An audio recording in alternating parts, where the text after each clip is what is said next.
Retrouvez les After Direct et reportages de Cool Direct. Les folies vocales, c'est un concept. Et c'est presque un label aujourd'hui puisqu'on est reconnu en France. C'est une aventure humaine avant tout, des copains, et on est tous passionnés de chant, de chœur, de musique. Et en fait, l'idée c'était de faire rencontrer des musiques du monde entier, de l'humour et surtout des gens qui chantent ensemble, donc un peu de polyphonie. Voilà, c'est l'idée. Alors après, on a décliné ça en folie vocale in, folie vocale off et même folie vocale d'à côté. On en parlera. Alors, on va parler déjà de l'édition, donc 2024. Comment elle se prépare? Alors, 2024, ça se prépare un an à l'avance. En général, on va d'abord à Avignon. On essaie de repérer des groupes qui correspondent à ce qu'on recherche, c'est-à-dire aussi bien l'humour que le théâtre musical, et puis des gens qui chantent et qui n'ont pas peur de partager avec le public à Genève. Voilà, et on essaie de prendre des groupes d'un certain niveau professionnel. Donc c'est la première préparation, quelquefois même 2 ans avant. Puisque cette année, on a un groupe cubain qu'on a réservé il y a 2 ans. Et si on peut, on travaille en réseau avec d'autres festivals. Voilà un petit peu la préparation.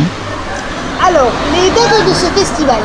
Alors, les dates cette année, c'est du 22 au 26 mai 2024. Et ça se passe surtout sur Agen, avec une petite visite au Galion de Fuleiron, mais sinon tout se fait à Agen. Alors le off, ça sera le week-end, donc du 25 et 26 mai, et ça se passe à Agen. Il y a des scènes partout.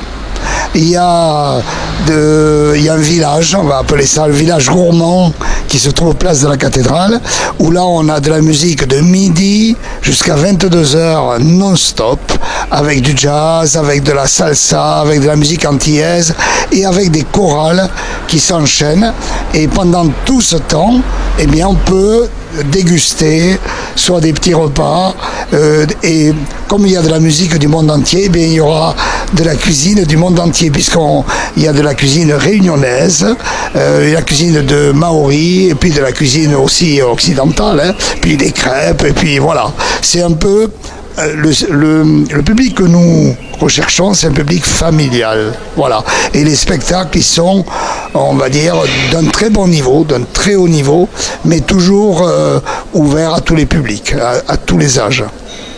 On va parler un petit peu des bénévoles, parce que là, il faut une grande équipe, je crois, de bénévoles derrière toi. Alors oui, moi je fais partie de l'équipe. D'abord, il y a, on va dire, un noyau dur de 6 personnes. Et après, il y a tous les bénévoles qui nous suivent, qui sont 50 à l'heure actuelle et qui se préparent, qui sont toutes les petites mains du festival, sans lesquelles on ne pourrait pas monter ce festival. Alors, ce festival, il est au cœur d'Agen. Est-ce que tu l'as déjà envisagé dans d'autres villes du Lot-et-Garonne? Alors, on nous a déjà posé la question. Pour l'instant, on va faire comme les folles journées de Nantes. On va essayer de créer le concept ou le label. Et après, peut-être qu'on verra. Mais c'est vrai qu'on nous a déjà posé la question, en particulier pour Tolède. Bon, on est prêt à s'expatrier. Oui, parce qu'en fait, c'est aussi le mois de mai, c'est le mois du chant. Et donc, c'est le printemps bien avancé, et on a envie de chanter les beaux jours. Et donc, en général, le week-end, il fait très très beau. Et comme il y a des chapiteaux un petit peu partout, en cas de pluie, mais ces chapiteaux, en dessous, il y a des scènes, et on peut s'asseoir, on peut vraiment passer une journée, enfin 2 jours, en fait, le samedi et le dimanche, 2 jours pleins de musique et pleins de convivialité. Retrouvez les After Direct et reportages de Cool Direct.